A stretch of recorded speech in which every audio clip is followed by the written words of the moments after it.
Assalamualaikum warahmatullahi wabarakatuh. Berjumpa kembali di kesempatan Waalaikumsalam kali ini warahmatullahi masih bersama channel YouTube-nya PD Ipari Tulungagung dengan program andalannya yaitu Ngopi Ngobrol Penuh Inspirasi ya. Di kesempatan kali ini kita sudah kedatangan narasumber yang begitu istimewa. Kita datangkan jauh-jauh dari Tulungagung juga sebenarnya ya. Tepatnya dari Nut. Ngunut ya, dari Ngunut Tulungagung. Ya, siapa lagi kalau bukan Ustadz Muhammad Adnan Essos IMPDI. Assalamualaikum Ustadz Adnan. Waalaikumsalam warahmatullahi wabarakatuh. Baik, luar biasa. Bagaimana kabarnya pagi hari ini? Alhamdulillah sehat karena barokah bulan Ramadan, barokah puasa kita sehat. Sumu tasihu. Alhamdulillah maka kemakan sehat. Baik. Mudah-mudahan sehat lahir batin. Amin. Dan juga selalu sehat sakunya ini ya. Amin. Luar biasa ya. Di kesempatan kali ini beliau akan memberikan satu materi yang sungguh sangat luar biasa. Ini berkenaan dengan zakat fitrah ya. Zakat fitrah. Baik. Untuk mempersingkat waktu langsung saja mungkin pemaparan dari panjenengan kaitannya dengan masalah zakat fitrah. Setelah itu nanti kita akan ngobrol santai gitu ya. Terima kasih. Bismillahirrahmanirrahim. Di akhir bulan Ramadan setelah kita puasa dan melakukan ibadah-ibadah di dalam mengisi bulan puasa, maka ada satu yang masih menjadi tanggungan kita bagi orang yang mampu adalah untuk menunaikan zakat, yang dalam hal ini adalah zakat fitrah. Zakat fitrah merupakan rukun Islam yang ketiga setelah syahadat, sholat, maka kita zakat. Kemudian zakat ini merupakan sebuah ibadah syariat Islam yang mengarah kepada kepedulian terhadap sesama. Kalau kita mengacu termasuk didikan kita selama kita Ramadan berpuasa, maka diri kita akan merasa terdidik bahwa begitulah orang-orang yang ada di bawah kita, yang orang-orang yang kekurangan, kadang-kadang sehari akan makan menjadi bingung dan lain sebagainya, maka ketika kita puasa akan terasa lapar, dahaga, kita tidak makan mulai dari pagi sampai sore saja sudah seperti itu. Maka ini merupakan syariat yang luar biasa sekaligus diwajibkan bagi orang-orang yang mampu. Orang-orang yang mampu. Jadi pada intinya sebenarnya zakat ini bagaimana? Secara porsinya ini nanti ditujukan kepada siapa atau bagaimana gitu kalau menurutnya? Zakat fitrah adalah zakat yang harus dikeluarkan oleh setiap orang Islam. Jadi harus orang Islam yang mampu. Arti mampu di sini memiliki kelebihan harta atau makanan pokok pada saat malam dan hari raya Idul Fitri. Pada saat malamnya dan hari raya Idul Fitri dan malamnya itu punya kelebihan makanan pokok. Zakat fitrah ini disebut juga dengan zakatul fitrah, atau zakat untuk mensucikan diri, atau zakatun nafas, zakat untuk mensucikan jiwa. Ada zakatus shaum, zakat untuk mensucikan, menyempurnakan puasa Ramadan.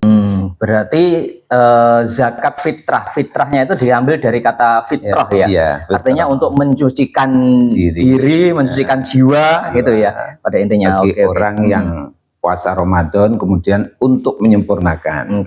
Ini sesuai dengan hadis yang diriwayatkan dari Abdullah bin Abbas, faradu Rasulullah sallallahu alaihi wasallam zakat al-fitri toharatan liso'im minal lagwi warofas. Bahwa zakat fitrah itu diwajibkan pada orang-orang yang muslim, orang yang beriman, dalam rangka toharatan liso'im, untuk mensucikan pada orang-orang yang puasa dari apa? Rofas, perkataan yang jelek, ataupun lahwi, dari sesuatu yang dilakukan yang tidak ada manfaatnya, sehingga mengurangi nilai puasa. Ketika disempurnakan dengan apa zakat fitrah itu menjadi sempurna.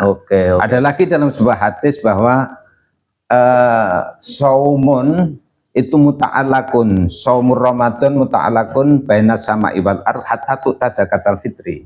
Jadi pahalanya puasa Ramadan masih terkatung-katung antara langit dan bumi sebelum ditunaikan zakat fitrah itu. Maka wajib sekali bagi seorang muslim yang mampu seperti itu tadi untuk menunaikan zakat fitrah. Berarti secara tidak langsung bisa kita katakan sebagai penyempurna puasa juga. Betul. Oke. Kalau untuk ini ya ada beberapa pertanyaan ya, kadang-kadang itu dari sebagian masyarakat itu menanyakan waktu yang tepat atau yang pas yang pas, yang tepat untuk kita mengeluarkan zakat fitrah ini kapan? Karena ada beberapa masyarakat itu yang mengeluarkan itu sejak dari awal puasanya. Ya, terima kasih. Sebelum kita ke waktu yang paling utama, ada klasifikasi waktu yang paling utama. Tapi begini, kewajiban orang yang melakukan zakat fitrah itu adalah orang muslim tadi. Kemudian dia mampu memiliki makanan pokok, mulai yang bisa dimakan hari raya sampai malamnya.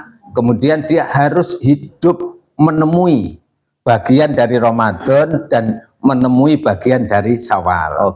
Artinya contohnya seperti ini. Kalau ada anak yang dilahirkan misalnya sebelum terbenamnya matahari di tanggal 1 Syawal, berarti kan belum menemui bagian dari Syawal. Dia tidak wajib untuk dizakati.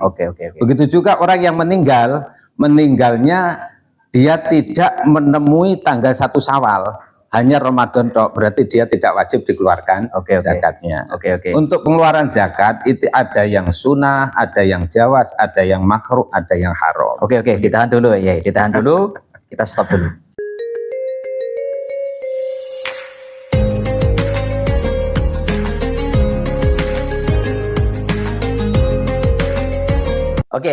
Bisa kita lanjut nih obrolan kita tadi yang sampai mana tadi ya? Tadi sampai berkenaan dengan masalah waktu ya. Bisa dilanjut. Terima kasih. Ada waktu sunat. Waktu sunat itu adalah sejak terbenamnya matahari di malam Idul Fitri, malam 1 Syawal hingga sebelum masuknya orang melakukan sholat Idul Fitri. Itu waktu yang paling sempurna atau waktu yang paling sunat. Ada waktu jawas atau waktu yang diperbolehkan, dilonggarkan. Nah, membayar zakat fitrah ini sebenarnya boleh ditakjil. Takjil itu didahulukan mulai dari awalnya Ramadan sampai hari raya Idul Fitri. Kemudian ada waktu yang makruh.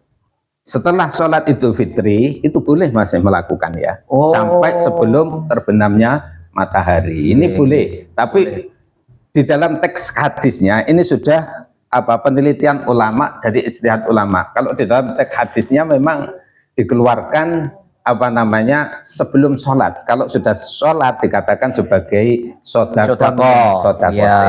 Biasa hadis yang masyhur kita dengarkan seperti itu Tapi di dalam ijtihad ulama ternyata tidak seperti itu. Jadi hari tanggal 1 Syawal itu masih boleh, tapi hukumnya makruh sebelum sampai terbenamnya matahari di 1 Syawal. Baik.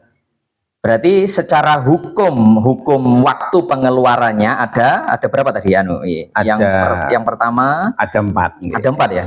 Yang pertama tadi mungkin bisa diperjelas lagi secara yang hukum, pertama itu yang paling bagus. Yang pertama yang paling bagus yaitu setelah terbenamnya matahari di malam hari raya Idul Fitri. Setelah terbenamnya matahari di malam hari raya Idul Fitri hingga sebelum menunaikan sholat Idul Fitri. Tapi ini kelihatannya berat begini nih. Orang kalau sudah Idul Fitri itu kan repot sendiri biasanya. Repot mempersiapkan tapi begini, tapi kebanyakan kan yang terjadi di lingkup masyarakat di masyarakat khususnya di lingkungan kita itu umumnya mereka kan mengeluarkannya kan ketika memang benar malam hari raya. Kalau itu bisa dikondisikan semacam itu bagus. Tapi yang kebanyakan itu daerah-daerah justru sebelumnya 1 hari, 2 hari dan lain-lain. Berarti beda mau desa mau coro. Kalau di desa saya itu kebanyakan mereka desa penjenengan luar biasa. Berarti mereka mengeluarkannya itu ketika malam hari raya sampai dia mau berangkat ke melakukan itu yang paling bagus terus yang kedua tadi adalah jawas yang wenang. Artinya wenang itu mulai dari awal Ramadan sampai hari raya Idul Fitri. Berarti ketika ketika ada masyarakat yang mungkin menanyakan boleh tidak mengeluarkan zakat fitrah sejak awal sejak awal Ramadan boleh ya. Jawas itu asal dari kata jaiz berarti jaiz boleh. Kemudian yang ketiga kemudian yang makruh yaitu tadi setelah melakukan sholat Idul Fitri sampai sebelumnya terbenamnya matahari di tanggal 1. Yang menurut beberapa matan hadis mengatakan itu sodakoh tadi. Tapi ternyata sodakoh di situ masih itu diartikan tetap zakat hukumnya, tapi hukumnya makruh. Kemudian yang terakhir, kemudian haram. Ya setelah Hari Raya Idul Setelah Fitri, itu. setelah terbenamnya besok-besoknya. Setelah Hari Raya Idul Fitri niatnya nawaitu an ukhrija zakat al fitri, tapi tidak. sudah kodok namanya. Iya, betul. Betul sekali. Jadi bukan zakat fitrah artinya nanti ya. Zakat fitrah lagi. Oke. Mungkin ada yang mau disampaikan lebih lanjut lagi katanya setelah waktu ini mungkin ya, apa kira-kira yang mungkin penting bagi para pemirsa semuanya itu kira-kira kaitan dengan masalah zakat fitrah ini. Yaitu kita tentang zakat fitrah itu kan kewajiban hanya 1 tahun dong ya. Maka ya waktunya harus diperhitungkan yang bagus. Kemudian apa bahan-bahan makanan yang dikeluarkan juga. Ya, tahan dulu. Nah, ini kita bikin penasaran para pendengar nih. Tahan dulu ya. Ini juga dengan niat yang bagus. Betul. Kita akan lanjut setelah yang satu ini. Selamat menunaikan ibadah puasa. Semoga kita menjadi orang yang bertakwa. Oke, kembali lagi masih bersama program Ngopi, ngobrol penuh inspirasi, masih bersama PD IPARI Kabupaten Tulungagung. Oke, monggo ya dilanjutkan. Ini semakin asik ini kira-kira pembahasan kita. Alhamdulillah. Terima kasih tentang ukuran zakat fitrah ya. Banyak versi ukuran zakat fitrah itu. Dan kalau menurut konsep ulama salaf, dari ulama-ulama salaf mengatakan ada yang banyak itu justru kecuali mazhab Hanafi itu tidak boleh memakai uang. Harus memakai makanan pokok daerah itu. Utul balad masalahnya. Terus besarnya adalah 1 sok. 1 sok itu kalau dulu pakai ukuran, pakai takaran, kemudian sekarang dikonversi dengan pakai timbangan kan. Makanya berbeda-beda karena beda jenis barang itu tidak sama beras itu. Ya ada 2,5 kilo, 2,5 kilo sampai 3 kilo. 2,5 kilo sampai 3 kiloan. Lebih sedikit lebih itu.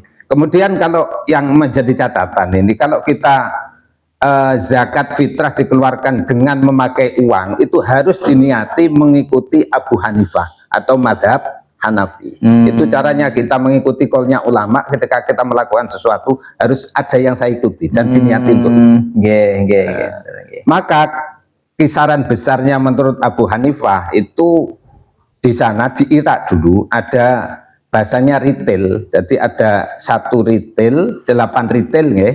1 sok itu 8 retail atau 130 dirham sama dengan 3.800 gram atau beras sekarang 3,8 kilo. Berarti 3 kilo 8 ons. Itu kalau menurut madhab Hanifah.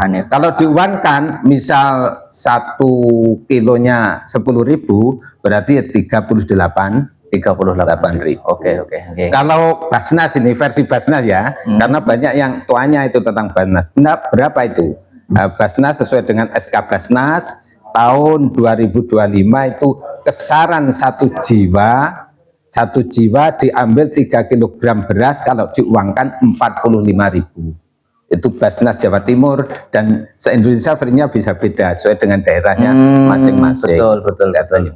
Itulah tentang kisaran besarnya zakat fitrah. Oke. Untuk selanjutnya yang berkenaan dengan masalah asnaf asamaniyah atau 8 golongan yang berhak menerima itu mungkin bisa dipanjenengan jelaskan. Ya, ini disebutkan jelas sekali di dalam surah At-Taubah ayat 60. Bismillahirrahmanirrahim.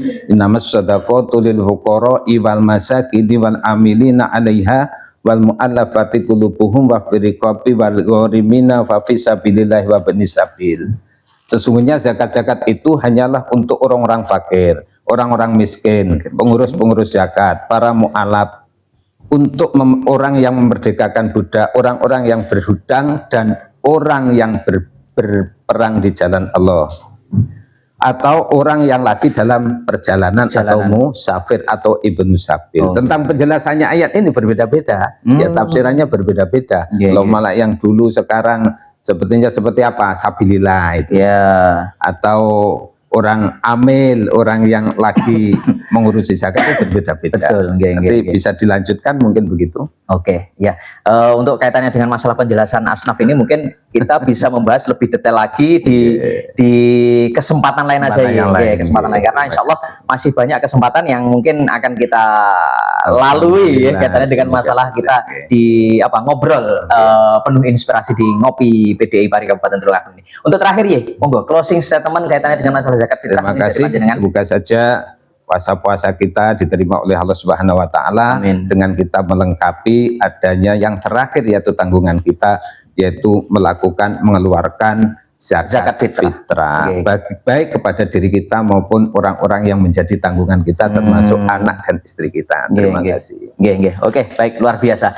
Baik para pemirsa dimanapun Anda berada yang nonton channel YouTube dari PD IPARI Kabupaten Tulungagung, demikianlah tadi satu buah tema yang sungguh sangat luar biasa, yaitu berkenaan dengan zakat fitrah, masih bersama program dari PD IPARI Kabupaten Tulungagung, yaitu Ngopi, Ngobrol Penuh Inspirasi. Ya, dari kami cukup sekian, dan tentunya jangan lupa nonton terus channel PD IPARI Kabupaten Tulungagung, karena insya Allah akan banyak sekali ilmu-ilmu yang dapat menjadi inspirasi bagi panjenengan semuanya. Akhir kata dari kami, wallahul muwaffiq ila aqwamit thoriq wal afu minkum. Wassalamualaikum warahmatullahi wabarakatuh.